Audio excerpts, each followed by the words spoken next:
everyone. Today, Sedna has a message for us.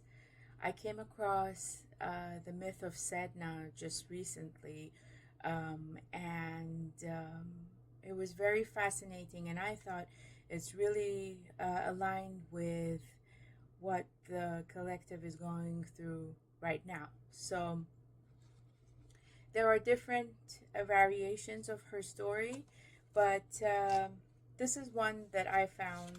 Uh, I would definitely encourage you to, look her up and see which variation resonates with you the most.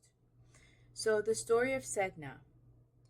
In ancient Inuit tradition, Sedna was a young woman who lived with her father near the edge of the great waters. Many suitors came to ask her for her hand, but none felt right to her. She refused them all, choosing instead to remain where she was, guided by something within her that would not settle. One day, a mysterious stranger arrived. He promised comfort, abundance, and a life beyond what she had known. Trusting his words, she agreed to go with him, but what awaited her was not what had been promised.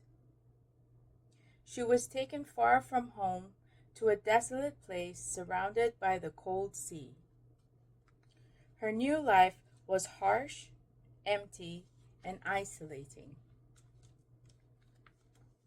In some tellings, the stranger reveals himself not as a man, but as something hidden beneath illusion. Realizing the truth, Sedna cried out for her father. He came for her, and together they fled by boat across the dark waters.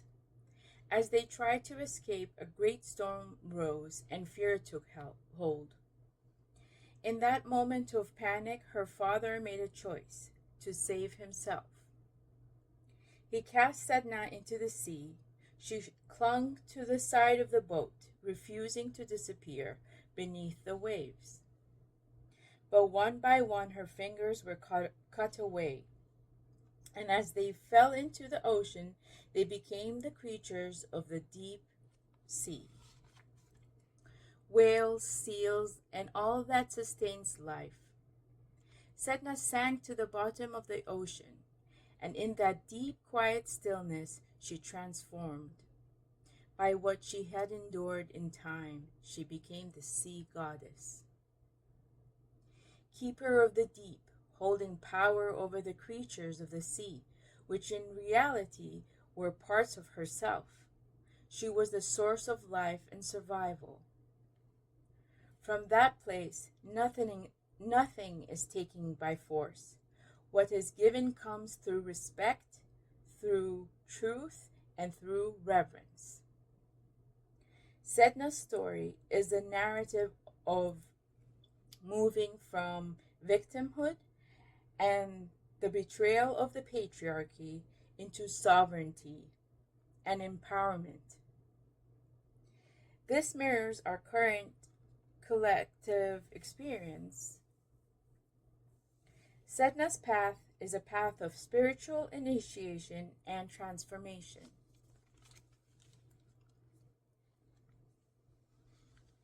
And here's Sedna's message to us.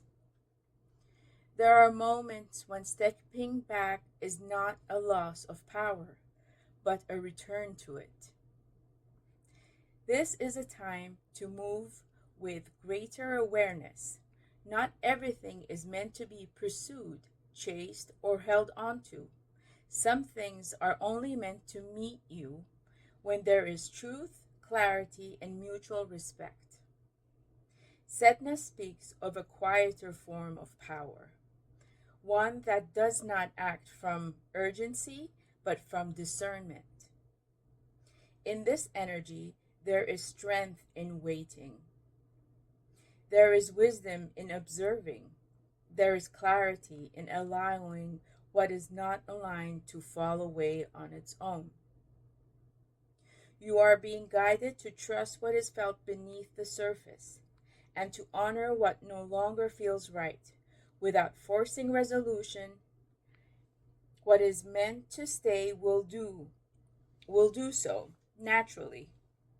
What is not will move on in its own time. There is no need to reach for what is uncertain. The power lies in recognizing what feels true and allowing the rest to pass. The depths are not to be feared, they are to be respected. What comes, uh, what, what emerges from is truth. So the question to ask yourself is, what am I holding on to that is no longer meant for me? I hope you enjoyed her story as much as I did. I'll see you soon. Bye.